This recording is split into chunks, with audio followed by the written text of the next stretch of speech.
Oh, and that is right. You are live from the from Rec Hall. I am Jeremy Goldman alongside American. Round Rec Hall, a packed out crowd, and a heck of a matchup on hand. You already looked down the entire roster for today. Obviously, the heavy Stumbles, and these stumbles aren't your usual. You know, it's Brendan McCrone and Dean Peterson, both top 20 ranked wrestlers. Brendan McCrone from Julian, PA. Yeah, for those that are local to the State College area, also Bald Eagle High School alumni, so he's got some experience from around the area. Last year took a redshirt year, did not wrestle for the Eagles, but this season has obviously come on to the scene, made a storm, and here we go. And here we go, right in the center of the mat. Shake hands, Lillidahl with some heavy hands. Little 2-on-1, level change and back to the center. Now again on that shot attempt, nothing. That collar tie for Lillidahl. Shot. Looking for that high crotch, shelves it. Now driving in to change off, gets the trip, gets the three, and that'll kick off this bout. Lillidahl with the first takedown of the duel. Yeah, it was just a good overall sweep as soon as he got that right leg up in the air and already back down to the mat. Yeah, that mat return was furious. Now heavy on top is the freshman. Lillidahl working here. Gonna stand up for Bain. And then back center down. In the right far corner of the mat. And that'll do for out of bounds. Back center we go. Almost 30 seconds of riding time already for Luke Lillidahl, excuse me.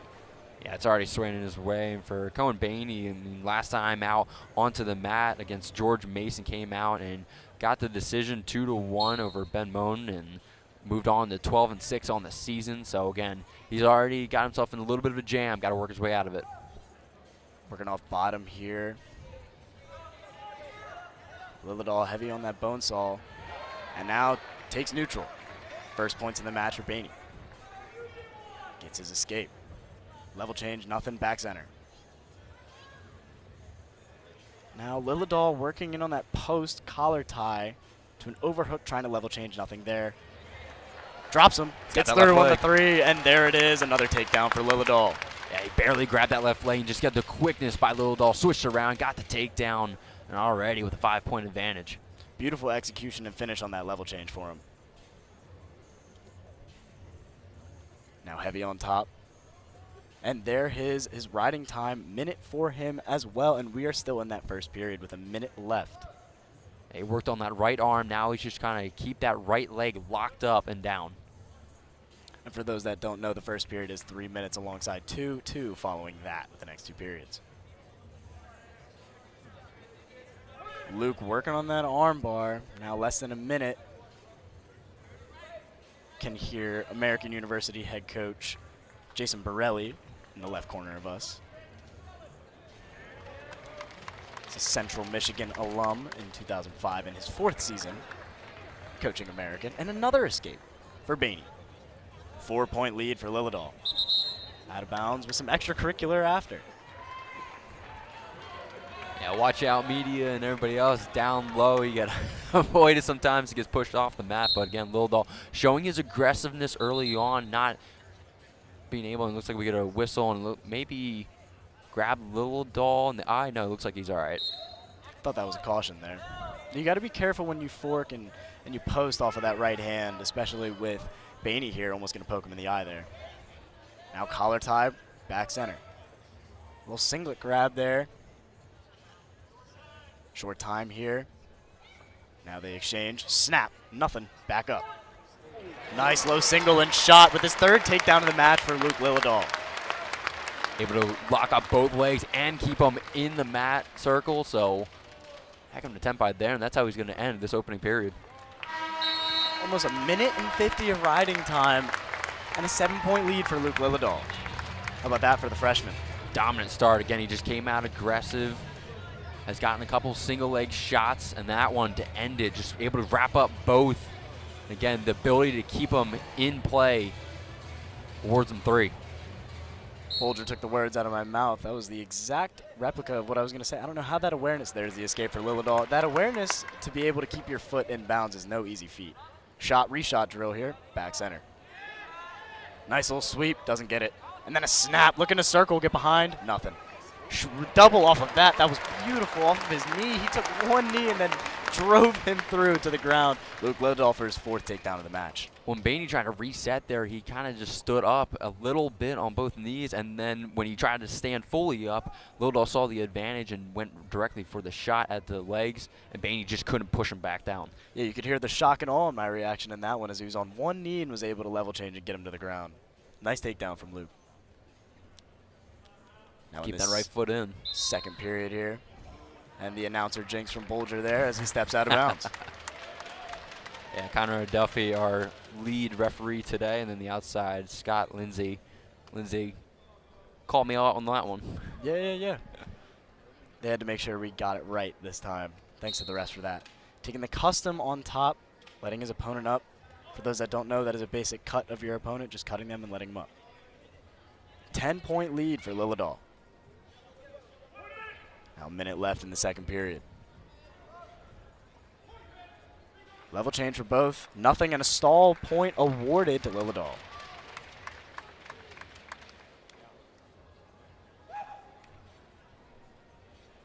Now an 11-point lead. Level change again on that double to a change off. Gets the 3. And he's not letting him go. I thought he let him up quick and then tried to go for the tech fall, but he's not letting up. Lillidahl working on that arm bar heavy on top. So he's got it locked up. Now he let loose on it. 25 seconds. Cross body here. If he can hold him here and then maintain a takedown to start off the next period, we'll see a potential tech fall in the third, or we could finish it out here in the second. Yeah, it just seems like possibly Lillidahl's going to let Bainey get up immediately, and then probably going to see Lillidahl go for another takedown and end this thing. Well, if Bainey does get up and gets that one, that might extend us into the third. True. And there is a caution. Got up too premature there for Bainey. Cohen Bainey, the red shirt freshman, in this 125-pound bout. Short time here. And added on to the stockpile of his riding time. Going for a tilt. No swipes yet. Short time. Trying to stay on top here. And that'll do it for the end of the second. Lives on to see another day, and we go on to the third, and so is Bainey with this 14-point lead for Lillidahl. Yeah, I mean, you just look at it here. Able to get both legs wrapped up down, and then Bainey just kind of tried to flop his way out and then get back to center mat to give himself a chance. Lillidahl with the snap. Shoots through. Beautiful front headlock and snap circle. Gets the 3. That'll end it. Technical masterclass for Luke Lillidahl as the freshman wins to kick off this duel.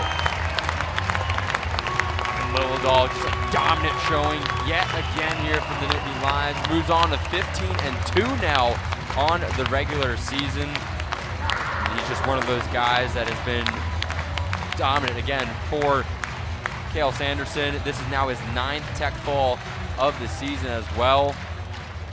Over a period of riding time for him. And, you know, you got to mention, even though he had those stumbles along with McCrone and Dean Peterson, the 2-time age group world champion was definitely a top recruit at the time and showing it now on that mat. And here we have Kaisine Garcia and Raymond Lopez. Braden Davis will not come in for the 133 for the Nittany Lions. So Garcia's been, again, a heck of a player so far for the Nittany Lions this season. He's been able to fill in for Davis here and there throughout the season. Again, just the motions, right, of this Penn State squad. They're looking to get out to a fast start. They know what they have.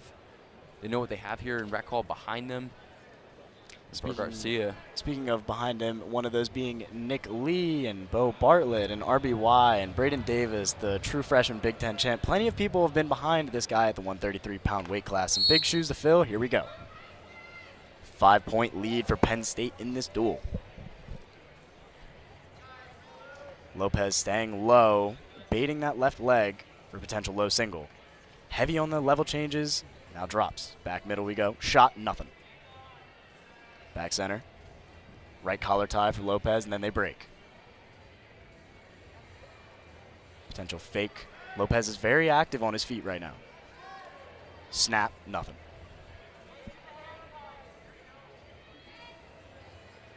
American corner wanting for some heavy hands. Both of these guys really active on their feet with all these fakes.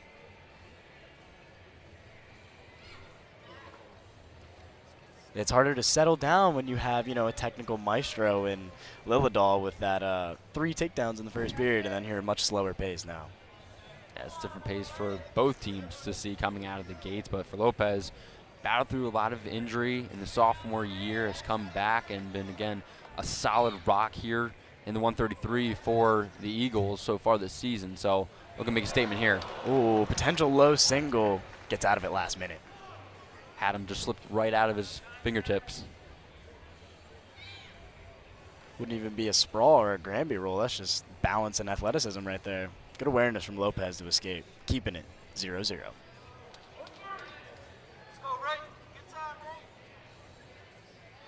That right collar tie for Lopez. He's been trying to work that in all match. Snaps off of it, but gets nothing. Yeah, and you can just hear the coaching staff telling Lopez, keep the hands on him, keep him at a little bit of a distance. There's a shot attempt there. About 1:10 to go. Again, you were talking about a little bit of a slower pace for both these teams here in the 133. And as mentioned, this is the longer period of the 3 for every single NCAA bout. Level change, nothing. Stays down there. And back neutral. On the north side of the mat, sort of working center now. Lopez much more settled in. Garcia hasn't gotten that rhythm going yet. There he goes with that right collar tie once again. And now 30s to go here. Oof. Almost on that low single again. He's close. It's going to be funny if that will be the first takedown of the match. Yeah. Third time's a charm, right? Be third time's a charm for the third takedown attempt of the match. Giving the 133 3 points, but nothing yet. Short time to go here. Yeah, but Lopez got his first really good look on that left leg as time expires. Lopez on that front headlock, trying to circle behind. Garcia not giving up nothing, just staying based up. Keep it 0-0 at the end of the first period.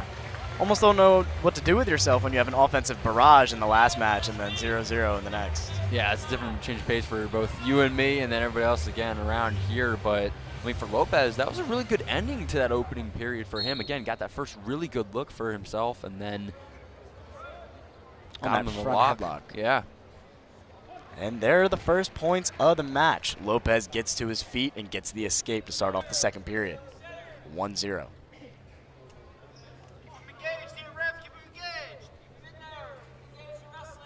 American coach wants some more action from the Penn State corner, which is always surprising because that's usually the opposite of what you're going to get in a rec hall match. Exactly. How about that?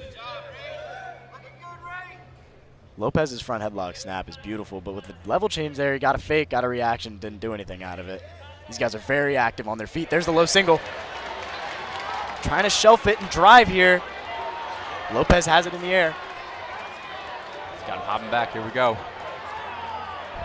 Lopez has him on one leg, trying to tabletop. Lopez trying to grab his hands and wrap around his neck as much as possible. Almost Granby rolls out, trying to keep a foot in bounds. Gets the hip control, gets the 3. 133-pounder scores, and there it will be for Garcia. Garcia just trying to get off and out and then reset. Back on bottom here, but again, 14 seconds of riding time now, so nothing really going for either side early on, but first really good takedown, and there's the caution for it on Garcia.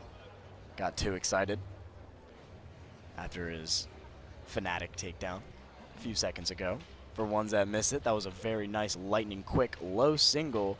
Drives through, keeps his feet in bounds, way to score off of it. Yeah, and Raymond Lopez, I mean, last time out against George Mason, he was in the 141, so he drops down to 133.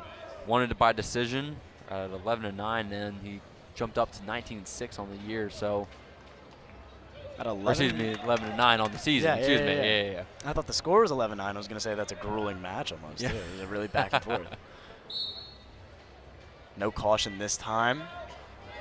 Garcia heavy on top. Lopez escapes, gets the 1. Now a 1-point match. Back neutral. 45 seconds to go in the second period. Again on that right collar tie and a fake, and nothing follows. Lopez kind of slipped there. Garcia didn't take advantage of it. This guy's very active, looking for that collar tie. Level change, nothing, back two. Shot on the low single for Lopez. Potential high C here, trying to shelf it as well. And drive through, short time to go. Has it up. What a scramble, almost Iranian, one up, one down here. This might get a stalemate. He's got 8 seconds. American corner was potentially dangerous. What a scramble. And there's the three. Last minute, Lopez takes the lead as we're gonna go into the third period. Last minute control of the hips. That was a funky scramble indeed. Almost a stalemate, almost a potentially dangerous. Hips flying everywhere, but we get the takedown. Now making it 3-5 as we head into this last period of this bout. And the differences between the American coaching staff right now to our left and Penn State's coaching staff to our right, Kale Sanderson and his coaching staff are just sitting down, cool, calm, collective, and American knows what this means if they are able to pull this off here in the third period. So they're up on their feet, screaming anything they can to help Lopez out. Absolutely. That corner is definitely getting into it. I don't know how much the stream picks up, and here we go, out of bounds, and then the crowd wants a stall. And so does the corner. I saw the crowd member behind the American player. I think I saw like 10 crowd members call for it. That's great. You got a good eye, Bulger. You caught it. 4-5 here. 20 seconds into the last period of this bout. Low single again. He scored off this one last time. Trying to shelf it. Looks like he got hip control, and there it is. There's the three. Takes the lead for Garcia on the low single. Shrinks again. This crowd is on its feet now. Everyone's up. And now a one-point match again. Garcia's exhausted, man. You can see it in the body language. Oh, nice entry on that shot. Potential on the high crotch, trying to get through. Might get a stalemate here. Lopez on that high C with the level change, ducked right into it, and that was beautiful, if he can finish. Under a minute to go in this bout. Right foot, yep, it goes out. And there it is, no points, and they go back neutral. American corner is going nuts. I mean, Lopez, you said, what a shot by him, but then also Garcia to really fight for it as long as he could to then, I don't know if he was trying to get back even on the mat, but he was able to push it out of bounds as long as he could, and man, what an effort. Yeah, that setup was beautiful. It was almost a duck under, and then he slid right through on the double now. Garcia trying to dive in on this double. He's exhausted. He's getting his face pushed into the mat with a deep sprawl here from Lopez. Garcia picking him up. Yeah, got the Iranian one up, one down. Doesn't get it. Back sprawled again. Face first into the mat. 20 seconds. Got to hold on here. Shot, reshot. He's almost there.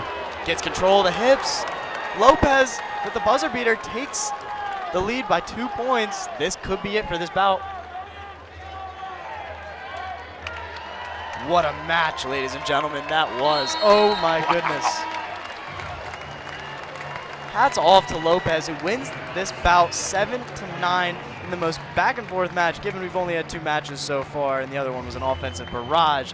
This shootout back and forth, anyone could have won this one, and hats off to Lopez for walking away head high and victorious. And Garcia is obviously frustrated, but Lopez, yeah, I mean, you talk about 3 escapes for him, and again, just a couple of great efforts by him. I mean, we saw a couple good shots, and then this one. This is that funky scramble we were referring to. We couldn't see control of the hips here. Third match, excuse me. Bo Bartlett, number 1, 17-0. Just got a huge win against Jesse Mendez last week in Columbus against Elijah White, 6-12 on the season. Both seniors here on senior day. Yeah, Elijah White's also going to be celebrating what's been a little bit of a rocky start for him, but look at it. Bo Bartlett races out of the tunnel. He's ready for this one. I mean, again, you talk about this is really the first senior moment we can really have with this Penn State squad. Bo Bartlett is ready for it. Here we go. The Temp, Arizona native, got second in NCAA, is losing. Already in the shot on a cradle already, and then gets his 3. Bartlett is quick as lightning. Low single, shot, driving. Now shelves it, has it in the air. Gets him to his back, and there's the second takedown. 20 seconds in, averaging a takedown every 10. Unreal pace from Bartlett so far. I mean, it's rinse repeat for him right now. Trying to get a mat return here. And yeah, I tried to mention, but Bartlett's too busy scoring 6 points in 30 seconds. The fact that he beat Jesse Mendez, so a guy who he faced in the Natties last year and fell up short. I think the final score was 1-3. That was a great match. He just couldn't get the takedown at the end. Takes top there. And the custom top, letting his opponent up, basically cutting your opponent. And now there's escape for White. 4-point lead for Bartlett. Still 2 minutes left in this first period. Bartlett didn't even sprawl there. Gets behind, gets his 2, gets his 3, excuse me. I mean, you can't teach any better. The quickness and just the agility from Bo Bartlett. Oh my goodness, like in a blink of an eye, he was already around. I gotta say that head, hands, hips defense was so on point that he did not have to sprawl, as I mentioned. It was beautiful to get behind and get your 3. Now a double, beautiful double from Bartlett. 4 takedowns in the first, and we're only halfway through. Yeah, he's just gonna let him up again. I mean, he's going for it. Looking for a potential mat return. That was the 2-on-1, and there's the escape, giving him the 8-point lead. Nice low single here from White. Changes to a high crotch. Nothing yet. Potential stalemate here. And there it is. Potential dangerous there.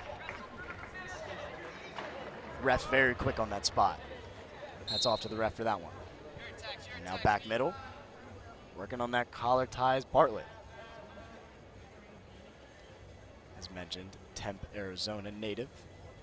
I know another Arizona native that also wrestled at this weight class that was pretty decent for Penn State. Oh yeah, who is that? Oh, Roman Bravo Young, in case anyone heard. It's a pleasure to do his last ever send-off 2 years ago in Rec Hall as well. Double here for Bo. Gets through, gets his 3. Beautiful takedown for Bartlett. 15-4, 11-point lead. Flattens him out. Working on that front headlock. Looking at the score clock as well. 30s to go here in the first period with a double-digit lead. Bo 17-0 on the season. 10-point lead here. 2 lose by tech fall. Might be 3 as he spins around, gets his 3. One more takedown might do it if he can hold him here. These short time and 1:20 of riding time, but I don't think that riding time point is going to be a factor in this one unless it becomes a nail biter all of a sudden. I mean, just lightning quick, as we were talking about throughout the entire opening period. He was so fast, I kind of thought he was going to get the tech fall in the opening period, in opening 3 minutes, but I mean, just for White, he's going to be able to get this experience. Again, you're going up against the best in the nation right now. Get all of it that you can out of it. Absolutely. I do think White should be using a little bit more of that length and trying to post instead of being so heavy on those hands. When you saw it on the one shot that he was able to get too. Bartlett with the low single, chains off double, and the technical fall will do it. Bartlett staying perfect, 18-0 on the season, winner by technical fall. The senior day shows out on senior. Bo Bartlett, one of a kind. I mean, the senior plus, you're talking about Arizona native, has done so much for this program, and what better way for him to end it than getting a tech fall in less than 2 periods. I gotta tell you, that pace was unbelievable.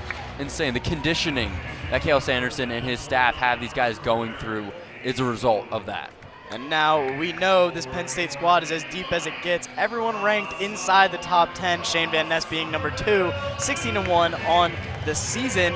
And back in 2022-23, actually a top 3 finish in the NCAAs. Hasn't been able to replicate that since. Looking to get that back going as he had to redshirt for injury as well, and now he is back.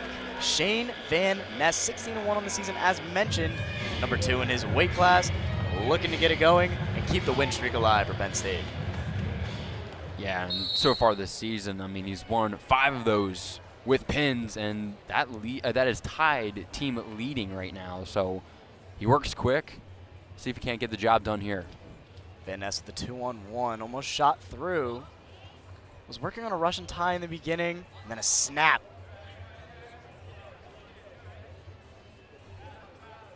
Brutal snap there. Luckily, Owen is able to stay on his feet. Owen working on a high C here. Nice whizzer from Van Ness. Might have to whizzer again for Van Ness to avoid get taken down here. Owen shelves, goes for the sweep or the trip. Look at the hips from Van Ness. Kind of challenging to see here as they are in front of the scoreboard. Looking at the screen here, still working in on that potential high C, and now loses it. Back neutral. Ooh, did he keep a foot in bounds? Nope. No, he did not. Thank you for the clarification, Bolger. Back center we go. I mean, already a great effort by Owen coming out of gates. Another shot right there. He's being aggressive. Owen with nothing to lose. Unfortunately, that'll be the catalyst of Van Ness scoring first this match, giving him the 3-point lead. Van Ness with a boot in, trying to keep his opponent flat. Now loses the boot. He's almost trying to, near switch for Owen. Almost works out. Got to tell you, the guts on these American wrestlers going for the switch and the Granbys and the rolls to stay through it. They are not giving up, and the fortitude is speaking volumes to them. Absolutely. I mean, you were even talking about it. What else is there to lose right now, right? I mean, you're trying to make a statement against the #1 team in the nation. You got to stick with it. You got to fight through everything that's thrown at you. Speaking of sticking with it and fighting through, Van Ness sticks with that, gets behind, gets his second takedown of the match. Now heavy on top. Shane Van Ness working here, trying to get something. Ref calling for a minute. We're going to get a minute of riding time and about 10 seconds for Van Ness if he's able to maintain this. Less than a minute left in this bout, as mentioned by the referee, in case you guys missed it.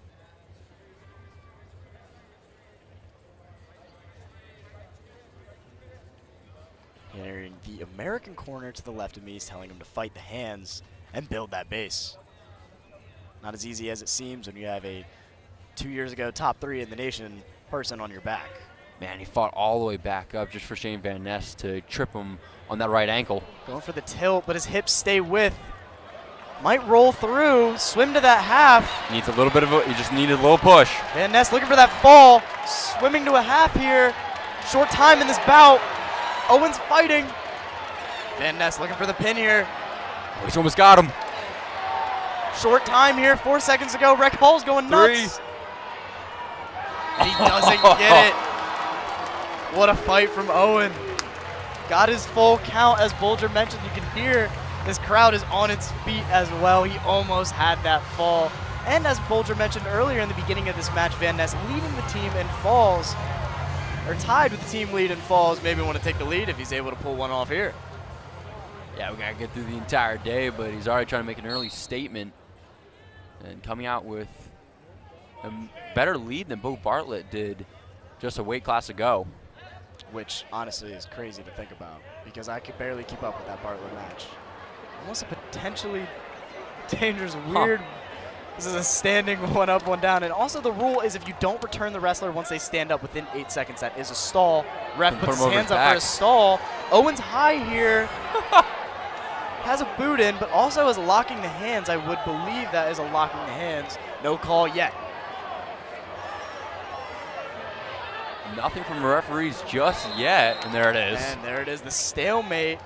American corner going nuts, wanting the cradle off of that. I gotta tell you, he was high enough that if he did drop to the cradle, he might have just fell right off of Van Ness's back. That was a dangerous position. No points scored, 10-1, still the 9-point lead for Van Ness, and a 7-point lead for these Nittany Lions. In the duels, they are up 10-3. Van Ness back to his feet, trying to cut the hands. Owen's got to return, and that stall is going to hit him. Has that left leg wrapped and brings him down. Nice return there. Quick back to his feet. Van Ness fighting. Looking for that cradle again. Van Ness has got to watch out when he goes near side, when he gets up, if his leg and his head are near in that cradle, and he's high again. That's the 3rd time he's went for it. As mentioned, that will and fortitude of nothing to lose. These scrappy American wrestlers. Looking for the switch for Van Ness. Gets it. Yep. Nice switch for Van Ness. Gets the reversal. Now up double digits on this match, as we're going to probably head into a 3rd period. As he's able to gain another 5 points and pull off that technical. Doesn't seem so likely here. Van Ness heavy on top. And I gotta say, there's the second stall. That score line is not as reflective, as Owen was very deep in on that cradle and actually could have worked out something, but it's just unfortunate that he was so high. And now short time on this bout. Back over a minute of riding time as well. And again, the American coaching staff wasn't happy about that stalling call, but nonetheless, there's 2, so. Now the 12-point lead for Van Ness as we head into the last period of this bout. Looking in, that left collar tie from Van Ness, breaks, shot from Owen, quickly stuffed from Van Ness. Looking on that Russian tie, wanted to shoot through, nothing. Level change, onto that single, gets his opponent down.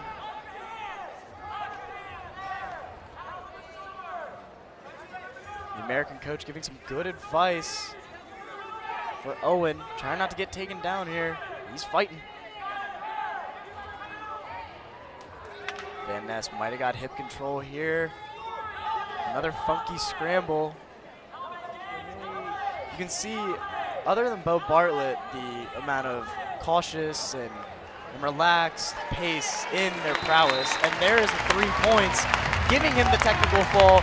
Van Ness, with still a minute left in this bout, gets it done. Leaves some time on the clock with technical fall, staying perfect. 5-0 in the season now via tech fall, and he just continues to build on his legacy and record here with the Nittany Lions. I mean, hey, you got to give him dominant spree that Penn State just went on with for the 141 and 149. Then Tyler Kasak now out on the mat. There were some questions if he would go or not, and you see that added level of protection to his headgear. Yeah, Tyler Kasak, the sophomore who actually, you know, blitzed back from a first-round loss in last year's NCAAs to come all the way back and get third. You're definitely going to get some awesome sequences of wrestling. Every time he wrestles, there's some flair and showmanship. Low single. Kasak taped up, doesn't matter. Driving him through on that high C. Started from a low single, changes off. Trying to shelf it, goes for the trip. Gets the first takedown of the match. 3 points for Kasak. Nice takedown from the youngster. And as mentioned, the guts, the showmanship, the flair. In a few weeks ago, did you see in the Bryce Jordan Center when he had Ja'Cory Teamer in his hand, or one hand, and then the other hand had a bicep flex in the other. American University wants potentially dangerous here as he's looking for that arm bar. I'm surprised the other ref isn't getting into it. Looking a little bit gruesome on the other end, but that is fine on the arm bar. Sits back and stays in somehow. I thought his feet were going to fly out of bounds. But regardless, Kasak with some showmanship had the guts to hold up 5-time New York State champion Ja'Cory Teamer, who's also an NCAA champion in case anyone didn't know, with one arm, and then flex with the other to the crowd. That's impressive from this youngster. I mean, it was probably the photo of the year for Penn State and possibly this wrestling season. I don't think I've seen anything better than what that photo was and what it represented, and nevertheless in the BJC as well. Yeah, that sold-out crowd. I've commentated a few BJC matches myself, and I gotta say, non-biasedly, of course, that was fantastic. That was awesome. The crowd went ballistic. Hats off to the youngster Kasak. He's got a bright career ahead of him. 14-1 on the season, by the way. 15-3 is the score in this duel. Now we're on this 157-pound bout. About a minute and 20 in, and a minute of riding time for Kasak. Almost a cradle and drives him forward, but also has an ankle lock on the left leg of Capato. Devin Capato is senior.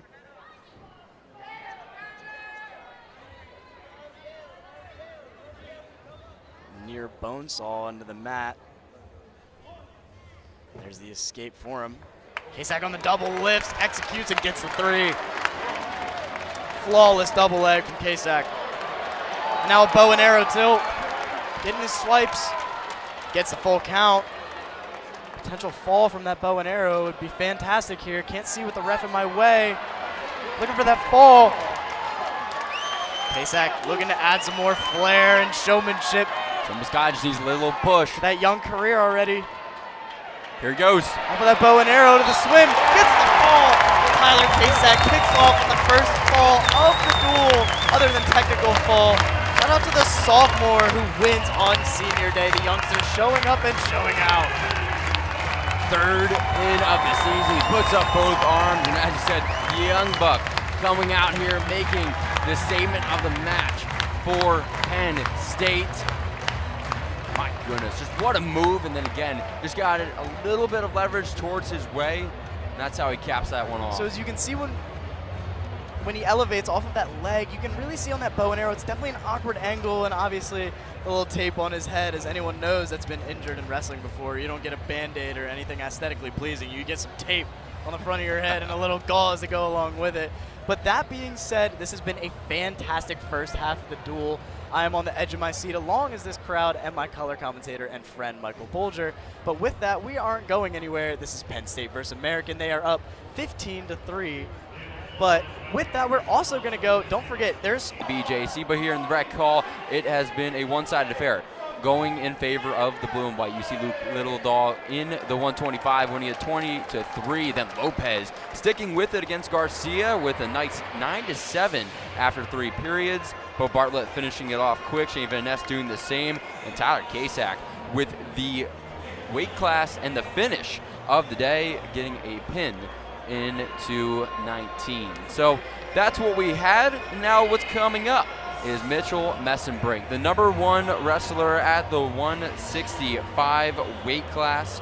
He has done it all for the Nittany Lions so far this season, and he'll go against Caden Milheim of American University. So that's what's going on with the 165. Glad you guys could join us for this presentation of NCAA wrestling right here on Big Ten Plus. So as that call sits and waits, we look at other matchups with Levi Haynes later in the duel, going on with Carter Sriracha against Lucas White. So watch that one in the 184, excuse me. And then going to the heavyweight, that's probably the matchup of the day for the duel. We'll see Greg Kirkflett and Will Jarrell go head-to-head to end the day. Welcome back, Jeremy Goldman. Just kind of looking at what's left here in the duel, and we've got a good one starting off with Mitchell Messenbrink. So sorry about that. I am back. Mitchell Messenbrink about perfect on the season, 18-0. The only thing standing in his way other than that 0 was Michael Caliendo in the BJC a few weeks ago in Iowa, and that was almost going to be his, his obstacle that was really in his way, other than David Carr, the 2-time national champion, who he lost to 4-1 in the NCAA finals. But the swagger and the composure on this kid is endless and limitless, as we saw it against Jordan Burroughs, one of the greatest ever to do it. 18-0 on the season, 14-0 for Tech Falls. He leads the team in Tech Falls as well. And I actually didn't know he led the team in Tech Falls. Thank you for that one, Michael. But honestly, I think, with the guts in this kid to be able to go out and show out against the greatest wrestler of all time, I don't think it's a controversial opinion, in Jordan Burroughs, a 5-time world champion. Unreal. Absolutely unreal. It's going to be a challenge for Milheim coming right out of the gates. Messenbrink already taking a shot. Messenbrink on that low single. Gets through, gets his 3. Messenbrink 10 seconds in, scores already. Look at the hips from Messenbrink, not to get caught in a dangerous position there. Almost a cow catcher, but it wasn't. He just caught the American corner. I almost lost it there. The American corner called out the exact same move and then said, no. That was honestly, that was hilarious. 21-3, by the way. A little stat correction on that. Penn State is up 21-3 in this duel, as I said, 15-3 before we went to break. Here we go, Messenbrink working in, doesn't give up anything because of the hips. Near tilt, no swipes. Now cuts him. First points of the match. Milheim takes it. Level change from Messenbrink. And by the way, on that low single now, shelves it. Messenbrink looking for the trip. Granby roll to his back, and a 3. Another set of 3 for Messenbrink on the night. 7-point lead, still minute 15 into this first. Might start out with 3 takedowns like Bo Bartlett, excuse me. Yeah, and you saw to start the period, Messenbrink came out with a lot of power up top, and then already 2 shots low for him, so he's working all the angles he can get to get this 8-1 lead up. And as mentioned, that story of Messenbrink's composure and AKA swagger was in that Olympic trials right here in State College in Happy Valley. That Olympic trials was insane. It's a good time. Yeah, it was really such good a time. good match to go to. Aaron Brooks, one of the ones being in there as well. Bronze medalist and 4-time champ for Penn State. It was really cool to do his send-off. Now a low single. Milheim, Iranian up one down, but he almost gets to his back. Isn't able to elevate there. Trying to fight off his back here is Messenbrink in a dangerous position. Look at the flexibility on him. No hip control. American corner wants it. Now back to the Iranian again. Looking for one up, one down. And there's the quick stalemate. 40 seconds left in the first. And as mentioned before the break, the first period is 3 minutes. The following being 2 and 2. Messenbrink wanted a caution there. Did you see that? Yeah. Yeah, he jumped a little early. His left foot came back and he wanted it, but didn't Nice get slide by. Slid by that wrist at the 3. It's a beautiful tie and a throw almost. Now almost up double digits in this first period. Minute and 30 of riding time. There's one wrist. Milheim's trying to base up here. Heavy on top is Messenbrink. But yeah, as mentioned, this technical maestro in Messenbrink, you know, not as fooling on the outside, right? With the, you know, maybe the curly hair and the glasses, maybe not as, you know, opposing or appall your opponents. But when he gets on the mat, it's a whole different ball game. When we were talking about it in the pregame a little bit, just a swish that a lot of these guys have. I mean, you're just walking out in public and you see a guy and you're just like, you know, maybe I can take it. No, that's a Division I Penn State wrestler or an American University wrestler that you're going up against. So, no, it's insane the mentality that these guys have coming in to their weight classes to go one-on-one, especially, I mean, for Milheim, who is going against the #1 wrestler in the weight class. I mean, it takes a certain mentality to come out there and try to get a win. Absolutely. Being down 10 probably isn't the easiest feat as someone that has no losses this season, and another takedown add to his catalyst lists and his stockpile of takedowns as he has the 13-point lead tonight. He's going to eclipse 2 minutes of riding time, but as Bulger mentioned, the individualism in this sport is praised and sung around in plenty of different mat rooms all across the United States, but got to tell you, what they do in this Penn State mat room is definitely quote-unquote different, as is that #2 team in Iowa coming in, didn't get anything, and there we go with the stall right there, the stall warning, no points issued yet, and then the point was issued. Just haven't added it to the score bug yet. It would be 16-2. 1 point away from a technical fall. 2 points. This is why I'm a journalist, not a mathematician. You and me both. Oh yeah, man. 2 minutes 40 riding time. Oh, that's a mean half almost, but it's not. Can't really see from this angle.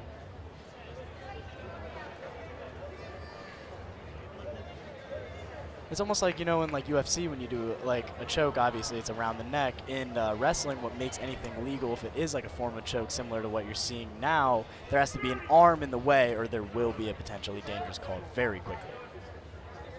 Now working on potential Gable here. Milheim's fighting with short time to go. Does he make it to that third period? Potential arm bar. Looks like he's running the bar. With short time, see if he gets any swipes to end it. Almost a half similar to that bar. Doesn't budge. The toughness from Milheim being down. Doesn't give out. Now on to the third we go. I mean, Milheim just sticking with it against Messenbrink. As you were talking about, Messenbrink came out with a lot of power, and he just got a lot of power throughout it, a lot of conditioning toward his favor, and Milheim's just trying to keep pace with him. And at the end of that second period, he did a heck of a job. Ooh, almost a low single from Messenbrink. Good awareness from Milheim to dodge it. Now back neutral. In this last period of this bout. In on the double. That'll do it for the technical fall. The technical maestro in Mitchell Messenbrink stays perfect. For #1 at 165. Moves on to 19-0 with a 19-point win on the season. 15th tech fall on the season. Mitchell Messenbrink, only one of a kind from him, and Penn State continues to build the dominant day. You see that shot on the right leg. Getting in now, and then has able to sweep and off of those hips from Messenbrink to stay on top and be able to balance that out. Flawless from the kid. The bright future ahead of him for sure. But now we're moving on to 174, pretty historic weight class in this Penn State wrestling division. And here we go first. American University steps up. And now Levi Haynes makes his walk. Breon Pfeiffer. Wanted to make a double check on that one before I led you guys astray on that. Levi Haynes, 16-1. His only career losses coming to NCAA champion Keegan O'Toole. The two-time NCAA champ from University of Missouri is the toughest test and a tall task ahead of Levi Haynes. Yeah, we weren't sure what the 174. We were told there's two possible wrestlers between Caleb Campos and then Pfeiffer, who now walks out onto the mat. Nice change off double from Levi. Gets the double. Started on the single, changes off to the double, gets a three. Starts off with a 3-point lead for the champ. And I got to tell you, his power, his defense, his riding ability, his versatility, all of this come together with the fact that he came up 2 weight classes. He was 157 and got runner-up in the NCAAs. Now here we go. Heavy on top.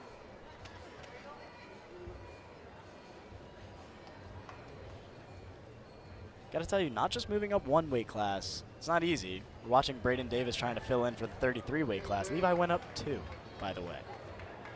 Well, it's a whole different ballgame, as you know very well. I mean, a switch in itself changes everything you do, your approach, your competition, who you're used to going up against, and then to jump 2. Man, it's something to speak of. Quick stall issued for Pfeiffer there, but yeah, as Michael was mentioned, moving up in the weight class is definitely no easy feat. Hats off to his nutritionist and everyone around him as well, and the staff supporting the champion in Levi Haynes. 16-1 on the season, as mentioned, his only career losses being Keegan O'Toole twice for the 2-time national champ. I think Keegan just might have his number. We'll see if it's different this year. I don't think Keegan moved in weight classes, but then they did, and they met up in that Missouri duel, if anyone tuned in earlier in the season. It was Penn State's only loss in that duel, winning that duel 41-3. As they lead this duel, similar-esque with 26-3. Haynes with 3-point lead, minute to go in the first, and almost 2 minutes of riding time for the champ. Heavy on top, looks like he's gonna cut him. Lets his opponent up. There's the first points of the match for Pfeiffer. Yeah, and Pfeiffer last season paired in 16 duels. And this season, as you guys saw, 3-2 record coming into this one. Level change of the low single for Pfeiffer. He got really deep in on that shot. American corner asking for him to stop moving at the feet, head up, and did not drive through. Stalemate. Back neutral we go. And you talk about how Levi Haynes had to go through that change. I mean, also Pfeiffer jumping up from the 165 last year to now the 174. So both these guys kind of know that experience. There's a high C for Levi off of the jump. Second score of the match for Levi. Champ as dominant as ever. Heavy on top. Yeah, I gotta tell you though, the difference in these 174s is definitely viable. For sure. Absolutely. No offense to Pfeiffer and all, but I think Levi's, gauntlet of a weight room and mat room probably helps him prepare a little more. And again, for Pfeiffer, I mean, this is just really good competition to go up against and something to really test yourself and set the bar in the future for yourself. I mean, the senior has got a lot of experience already to himself, but how often do you get to say that you wrestled against number 2, number 3, number 1 guy in your weight class in the nation? Or just the champ in general. Exactly. Now an escape for Levi, giving him a 6-point lead on the night. Nice shot. In on that single to a change-off double, trying to drive, move his hips, gets the hip control, gets a 3. Gets another set of 3 on his third takedown of the night for Levi. Now a 9-point lead. Looking bow and arrow again. Potential fall here. Tough to see, to speculate from this angle. Can't see that left shoulder blade here for Pfeiffer. And Pfeiffer can't move. He can't leverage himself anyway. And there's the fall for Levi Haynes, the champ, coming in different this year with another win on his record and another fall in that bow and arrow tilt. Way to keep it and go with it. How about that? Levi Haynes, the champ, as dominant as ever. This one makes another statement, as you see here. The final push to get him down. Again, Pfeiffer just couldn't move. Levi Haynes had all leverage on his side. My goodness. Almost a champion who's stepping up to the plate right now in Carter Sirachi, #1, 17-0 on the season. Had a crazy match with Angelo Ferrari in the Bryce Jordan Center. Got to tell you, one of his toughest tests of the season so far, excuse me. But coming out to his signature Michael Myers theme one last time. Sirachi from home, Penn State in this rec hall. This crowd loves him here. As much as they love Aaron Brooks, I think you heard that reaction as well, Mike. I'll say that was some foreshadowing from Aaron Brooks to Carter Sirachi right there. And as you just said, the Michael Myers music, it might be one of the most intimidating intros into a weight class. And for Lucas White, he's just standing on the side of the mat, staring Carter Sirachi down. He's got to come out with some fire. And now the 4-time champ with an aggressive front headlock snap. Almost a slide by there. Doesn't get it. Now working on that left underhook with a 2-on-1. Sirachi keeping that stance tight, stalking in. Nothing yet. Attempted level change from White, stuffed quickly from the strength of Sirachi. And White's just backing up, being quick, being as agile as ever to stay away from Sirachi and keep him moving side to side. And there it is. That's actually a stall warning, because rule 1 of a stalling is you cannot walk backwards. It's got to be side to side or you got to be circle, and that was a quick warning issue. Penn State up 32-3 in this duel. We're on the 184-pound bout. Shot from White. Getting in on that high C. Trying to get his head out, knee slide. Sirachi wants a cradle. Oh. Took control of his hips very fast, getting the first points of the match going to Sirachi, and a 3-point takedown on a low single. Gets another takedown again, giving them the 5-point lead. Almost missed the escape that White got in between all that chaos. It was almost simultaneously. He got the one leg, then went right for the second. And Lucas White, I don't think knew what happened to him. It just happened so quick. This is another work in on that bow and arrow, almost a hybrid tilt version of it. We have the leg and crossbody arm, and he cuts him. Sirachi's strength it leaves me speechless sometimes, man. It's insane. It's absolutely insane. Level chains and fakes for the 4-time champion. Working on that left underhook. Level change from White, nothing. White getting muscled in these heavy hands exchanges. Looks to circle and get his 3rd takedown in the first period. 9 points for Sirachi alongside 30 seconds of riding time. Heavy on top is the 4-time champion. Grad student, perfect on the season this year. Almost with the flick to his back. It was hard to see with the scoreboard in front of us. Might sink in that half if he gets off of a knee. Crowd wants a bin here. Looks like Sirachi's almost looking at us over here, man. Sirachi really waiting on that ref to call that fall, and he does. The 4-time champion wins in front of his drilling partner and Hodge Trophy winner Aaron Brooks. How about that? Carter Sirachi, winner by fall. Senior showing out on senior day as technical and dominant as ever. Your final walkout in front of Rec Hall, all the energy behind him, everybody cheering for you, and you do exactly this. Just what a way for Carter Sirachi to cap off. Look, you can see me and you up in the top right corner. Just watching the pure strength Sirachi has to him. And look, every time you can't see it, he's looking at the ref. He's like, he almost got it, and then he finally finished it off. Gotta tell you, that composure and skill alongside that lethal strength is unreal. But speaking of lethal strength, Josh Barr, the true freshman, who also has some of that lethal strength that, transfers over from this Nittany Lion wrestling room as he runs onto the mat. Definitely not built like a freshman, that's for sure. Well, not one bit, and he's had a heck of a year, right? You look towards the BJC duel against Michigan. That insane ending in overtime. I got to tell you, he definitely wanted to avenge his loss to Josh Buchanan in the BJC against Iowa the week before that. Got it back and get back in sudden victory.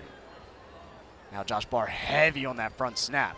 Circles behind on the low single, changes off to the double, gets his 3. Nice takedown from Barr about 18 seconds into this match.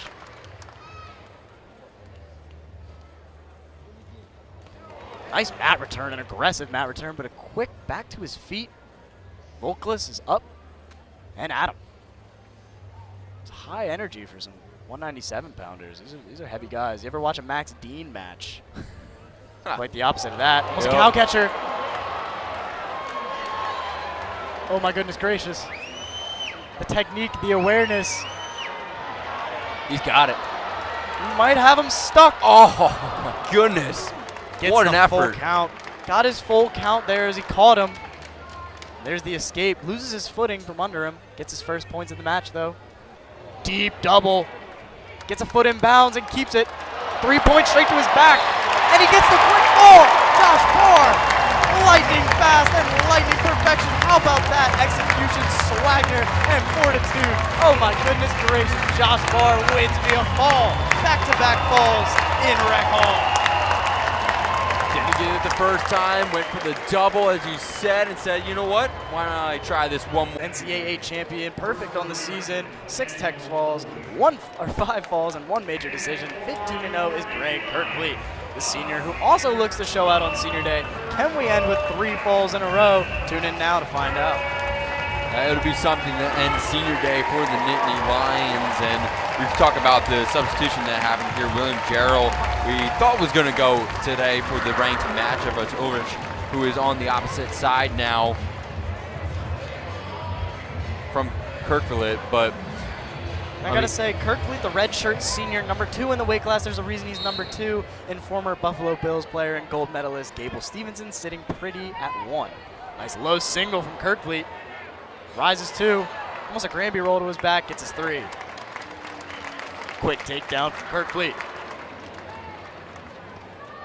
Nice quick execution from Kirkley to sweep the feet.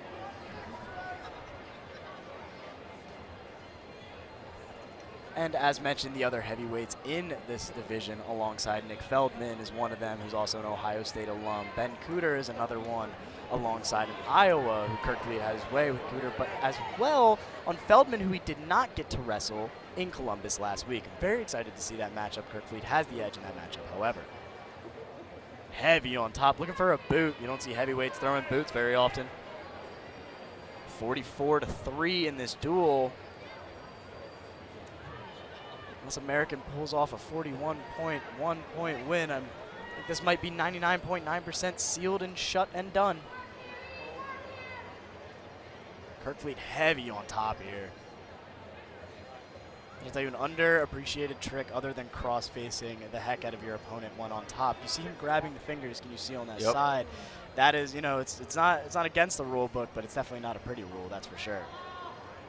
Kirkfleet with a little bit of showmanship and manhandling in the center of the mat right now.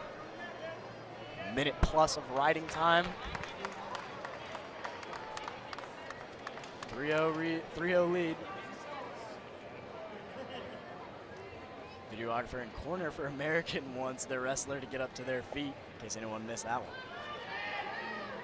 Kirkfleet really heavy on top. And the thing that separates him from most heavyweights is not actually his strength. We all know how strong he is. It's the speed. It's the preciseness, and to be able that swift and also that strong. And there's the stalemate. Kirkfleet very aware of his actions and knows what he's gonna talk into the corner of Kale. Not gonna get many reactions from the stoic Kale Sanderson. Yeah, no, he went right over to the corner. He's just like, I know. As mentioned earlier, Kale Sanderson, who got to wrestle another very good heavyweight, and Damien Cormier, two-time two-division champion in the UFC. The UFC announced that you can't do two-division championships anymore. I don't know if you saw that earlier. As Kirkfleet is heavy on top here again. 2 minutes of riding time now eclipsed for the champion. Even for any of our UFC fans, Bo Nickel is another one of them, so I guess if he has dreams of getting 2 titles in 2 different weight classes, that is not feasible. Blast double, now to a single. Nice sprawl from Ulrich. Now bear hug in the middle, looking for the trip. We're going right leg. And we're going down. straight to his back. Kirkley looking for the fall. Are we gonna get 3 falls in a row on senior day? Kirkley looking for it, and he gets it. The champ gets the fall. How about that? 3 falls in a row on senior day. The senior shows out as well, along with in front of his old foe, or training partner in Aaron Brooks. Kirkley with the win via pin. I mean, what an insane way to finish this one. I mean, American University came in this one 133. Obviously, it was Lopez who came over Garcia. And it seemed like they had some momentum building towards their way. Then we get to intermission, and everything after that has just been all Penn State. What a finish to the day, winning this one 50-3. I gotta tell you, I didn't mean to cut you off there, Walter. No. That might have been my favorite moment from the match. As Kirkley goes for the trip, and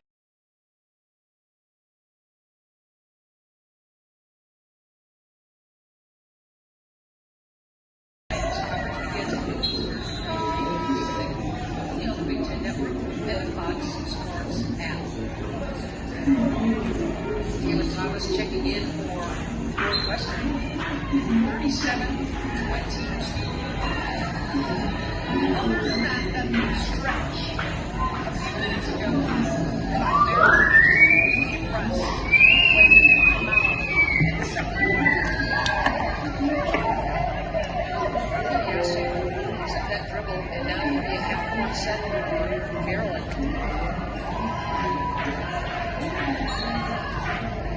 Good job by Harder to crash the boards and draw the foul. Schmeichel picks up that foul for a first. Nice little give and go by Emily Fisher, the sophomore, who's really starting to get back into the rhythm of things. She missed several games for some health reasons earlier. Just her skill and ability to pass over inside.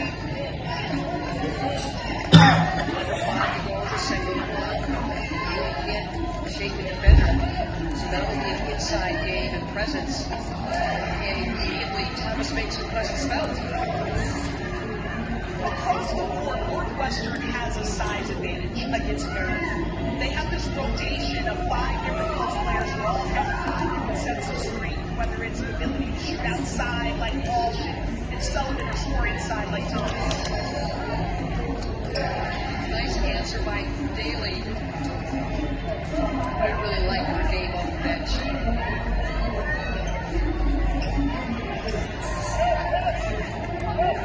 Sellers floats, not there. Offensive board. And Hoffbarger not able to connect on the 3. So allowing his pace. Oh boy, right into the hands of Maryland defense. Hoffbarger. No foul call. She lands awkwardly. Remember, she's playing with a sprained ankle and is grabbing that ankle. Oh boy. To add insult to injury, she probably should have gotten the and one on that. There was a lot of contact on that as well. Oh, she's hurt. Walk us through it, Chip. I mean, again, it starts with Maryland's defense that they're creating an offense. But you see a little bit of contact right there by Caroline Lau, Casey Harder. No, Caroline Lau, right there, yeah, right there, coming across her arm. And then now Sailor Poffenberger's a little off balance in the air. She gets turned around a little bit and then lands awkwardly, and you hate to see that. You certainly hope that she's okay. Yeah, good looking at Sailor unlacing the boot. Boy, okay. You can sure see the awkward plant as she comes down.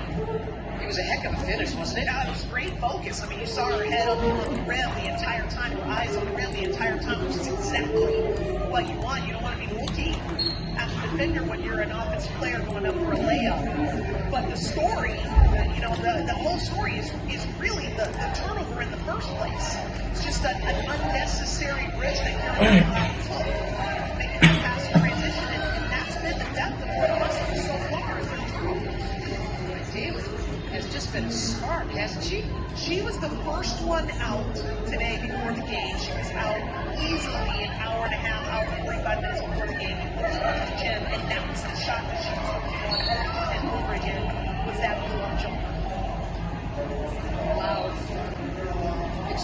turnovers. Teams fourth. Time and time again, Maryland getting straight line bursts to the basket.